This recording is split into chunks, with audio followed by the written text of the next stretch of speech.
Good morning, this is Marcia. I'm starting a new video, blog post, kind of showcasing some of our new ideas that we're doing in the classrooms. Because of the fact that we get to travel so much, we get to see all kinds of new things and give new ideas, we thought it'd be fun just to start kind of like a little morning with Marcia talk. So today I'm going to be talking about a future-ready activity that you can use when you're introducing vocabulary words or key terms. So today I'm going to be talking about a game that I played over the holidays.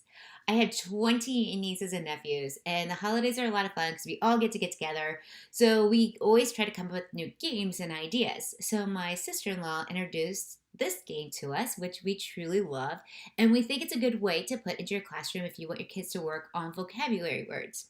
The game is called the 3 A's. I'm going to walk you through how to play the 3 A's.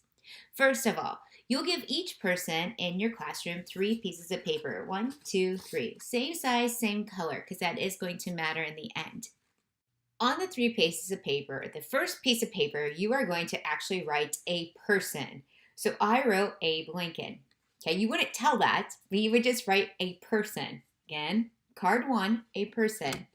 On card number 2, you're going to write a thing. I wrote mailbox. So I'm going to write mailbox on the card. Card number 3, I'm going to write a place. I put Walt Disney World. What I'm going to do, again, each student would write person, place, or a thing. Then I'm going to drop it into the basket.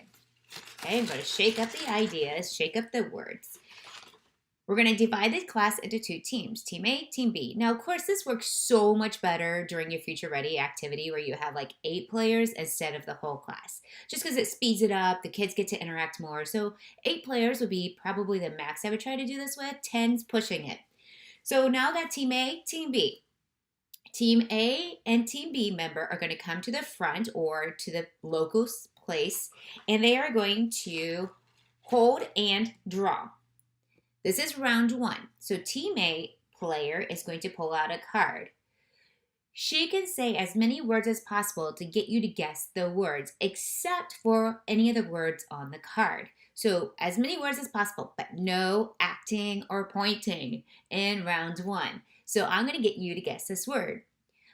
President, 16th, tall. Hopefully you're going to say Abe Lincoln, correct? All right, if my team guessed Abe Lincoln, I drop the card and I pull out another one until the time goes off. That's right, there's 40 seconds. So let's do the next one. Letter, stamp, house, post. Hopefully you would say mailbox. So I would drop it and go. But if I pull out a card and I can't get you to say the word, then we would drop it back into the basket. So if I said Florida, Orlando, and people are like, what? Have no idea. I could choose to drop it back in and pick out another card. When the time runs up, Team A counts how many they got right.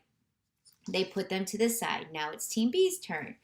Team A member will hold the basket and watch the cards to make sure that the person does not cheat or say the word on the card. So now it's Team B's turn. They're going to do the exact same thing that Team A did. So this one I'm going to say is first president. Hopefully you would say George Washington. If they get it right, they drop the card. Get the idea? Once all the cards are out of the basket, so all the cards have been removed, it's time for round 2. Let's see how it goes. I do want to mention that after the 40 seconds, a new team member from each side comes forward until all the cards are gone. It's not just Team A, player 1, does all the cards. Now it's round 2. Round 2, you get to act. No words. So the same cards went back into the basket.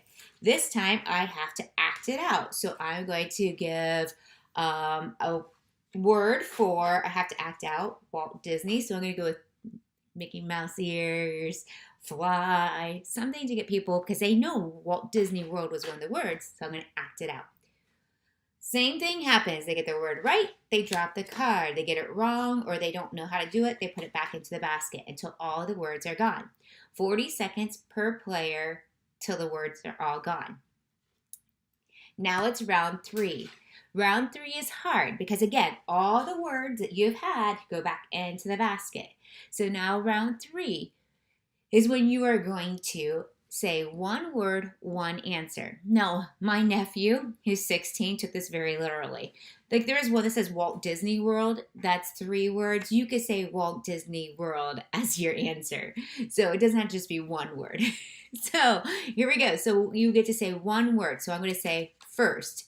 You'd say George Washington. Okay, if you got it right, you drop it. I'm going to say Mickey. Hopefully you'd say Walt Disney World. We would drop it.